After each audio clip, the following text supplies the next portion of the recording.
Coming up on Mountain News this morning, an Eastern Kentucky softball team hosts a fundraising event to help buy some new equipment, and folks in one Eastern Kentucky county get into the holiday spirit by getting a bit crafty. Dedicated to Eastern and Southern Kentucky, this is WYMT Mountain News this morning.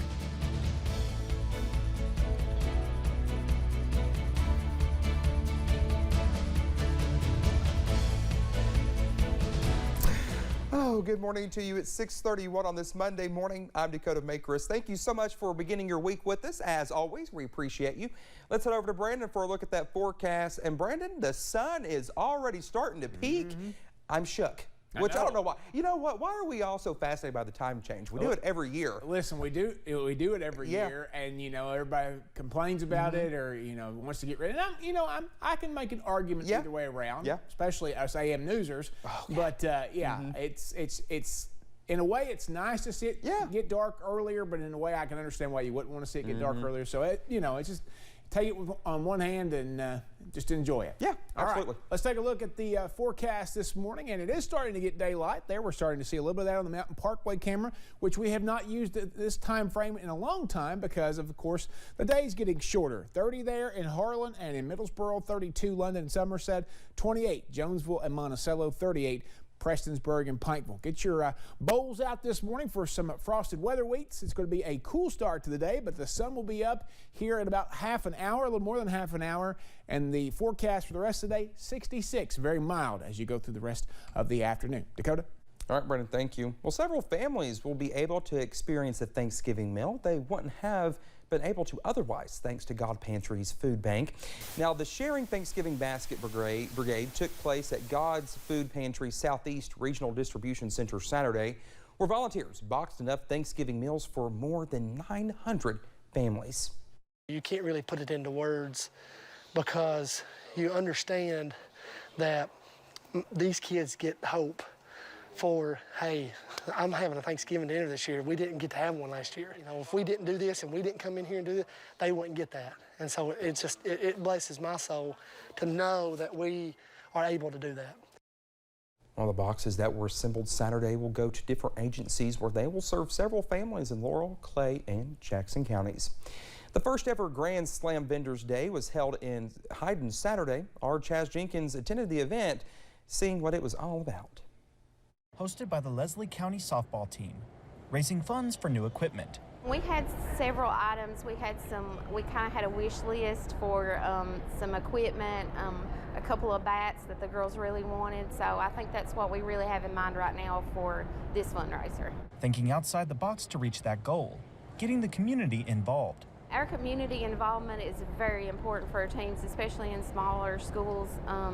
We rely on a lot of donations from businesses, and we just wanted to involve them for them to be able to benefit also. One of the players participating directly, setting up her own booth. It's my first year. I kind of just want to get involved in my community. I wanted to help my team out in any way that I could. So. Grateful for her coach putting this opportunity together. It's new to me seeing coaches around here really putting their heart into what they do, and I think that's really cool, and I think that rubs off on the kids. I think kids learn from that. So. Seeing a great turnout, hoping to host the event again. We've had several people in and out already this morning, so I think we've had a pretty good turnout already. So yes, I think so. I think we could do this annually, and I hope that we are able to do it annually. Selling wares for a good cause. In Hyden, Chaz Jenkins, WYMT Mountain News. Well, Turner says the team was able to raise enough funds for the new equipment. A store in Leslie County is closing up shop for the winter season, this time with a unique twist. Funky Finds, located in the Wooten community, is trying to sell all of its wares by the end of this week. Everything located in the store is currently on sale for only 50 cents. Owner Jessica Wells says all the money earned during the sale goes right back into buying Christmas presents for the community. A lot of children that come in here are foster children, and I've gotten to know a lot of their families, and I know where the needs lie. And sometimes it's a little deeper than the surface that you see. Funky Finds is open Monday through Saturday, 12 p.m. to 5 p.m. Wells says if the weather stays warm enough, they will continue to stay open. Santa Claus has arrived in the city of Hyden every Tuesday from 5 to 9 p.m. Families are invited to come to the Cut Stone Cottage located at 105 Maple Street. Once there, children will have a chance to eat a variety of treats and meet Mr. and Mrs. Claus. I wish that I would have been able to do this while she was alive, because this is something that she would have been all about, because she loved children, she loved everything about Christmas. And so I wanted to do it here for that significance, but also I knew that she would love it. Hackworth says the event is free to the public. The event is ongoing until the last week before Christmas. Well, although it's only November, Christmas is less than 50 days away, and one group in Johnson County is spreading some holiday magic. Our Jordan Mullins has more from Paintsville, where the 39th annual Holiday Happenings Craft Show was in full swing during the weekend. The Johnson County Extension Homemakers hosted the annual Holiday Happenings Craft Show on November 5th and 6th at the Ramada in Paintsville. The show featured many crafters, vendors, and other booths looking to get out, enjoy their time together, and get into the Christmas spirit. Just a great holiday atmosphere, and it's a lot of fellowship going on. So homemakers are awesome at that, and this is their thing, this is their platform. Plenty of folks were taking time to prepare for the holidays this year, after last year's craft show was canceled due to the pandemic. The show's comeback in 2021 meant crafters were more than ready to show their stuff. I hated to be bottled up, so to speak, you know, and it feels great to get out and be in the public and doing what we like to do. Guests at the craft show were also more than happy to come out and support local business. Personally, I like to spend my dollars with local people. I like to know who it is, and I like to know the families. I like to know who made things. It makes it a little bit more dear to me. And crafters were eager to share some knowledge about their own particular trade. All these traditions need to be taught and passed on to future generations. If we don't learn it, we're going to lose it.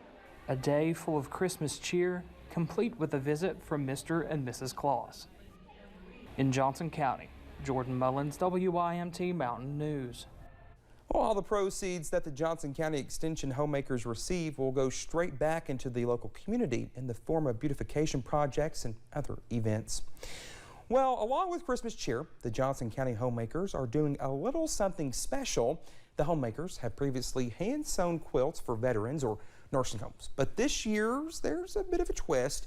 At the Holiday Happenings Craft Show, the homemakers and several guests, children and adults, were hard at work coloring fabric squares in an effort to make foster children a bit more cozy for Christmas. We're joining the team. The whole county is joining the team. We've helped design the fabric. We've helped design the blocks. Everybody today has been coloring blocks. We're going to be setting that with heat and putting them together in quilt tops, and the club will then be quilting them, and we'll be delivering them to foster care children.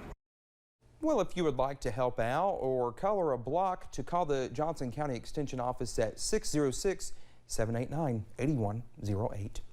A Texas bar is giving Mariah Carey's mega Christmas hit the silent treatment. Is it too soon for the Christmas classic? Mariah doesn't think so, but the bar does. Janae Moose reports. When Mariah Carey sings, some want a lot less of this song, which explains why a self-described dive bar in Dallas put up a sign on their jukebox that has Mariah fans up in arms. Mariah Carey's All I Want for Christmas Is You will be skipped if played before December 1st. After December 1st, the song is only allowed one time a night. I don't hate Mariah Carey and I don't hate Christmas. But the general manager of Stone Lee P says customers play Mariah's mega hit too often and too soon before Christmas. So the staff is on high alert. Once we hear those twinkles, we run for the remote. It's really just a button that we press skip. To skip Mariah long before she gets to the title. Fans are outraged if I see that sign, but amazingly, it's never been defaced and they've put it up for a couple of years. Some were defiant. I will be streaming it 1 million times this Christmas season and the next 2. Even Mariah herself reacted. Watch the bar manager's eyes when we tell her that. No! Yes. Someone posted, "Is this the war on Christmas?" And Mariah responded with herself in armor, ready to do battle. She also posted a video of herself destroying the knot in "It's Not Time." It's time for Mariah's favorite season, Christmas. But plenty of commenters supported limiting the song to 1 play per night, noting this needs to apply to all Christmas songs and become a constitutional amendment. The bar manager says it's really just a joke, meant to be funny. Is not this. Jeannie Mose, CNN, New York. Brandon is not happy there. All right, well, back here in the Commonwealth, an Eastern Kentucky writer has changed up her style yet again, this time with a children's book. Hyden native Amy Brudnicki published Fluffy's Missing Gift back in October. The story is about a dog named Max trying to find a lost gift he got for a cat named Fluffy. While a deviation from her previous works, she says that it is to be expected, citing her other work, echoes of the past. I was just writing down stories that I didn't want to forget. So that's how I write. I write down stuff that I want to remember always, and I want my family and friends to remember. So that's what is the driving force behind what I choose to write. Well, those interested in picking up the new book can find that link over on our website.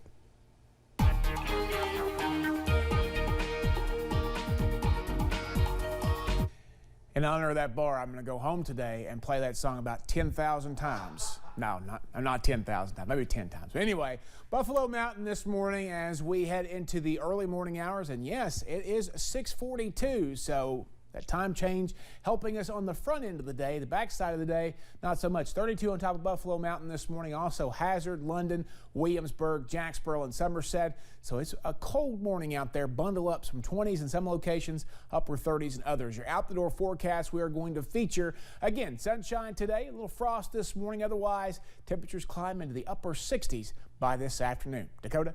All right, Brendan, thank you. The time is now 6:42. Still to come here on Mountain News this morning. Major U.S. city holds its annual marathon for the first time since the beginning of the pandemic.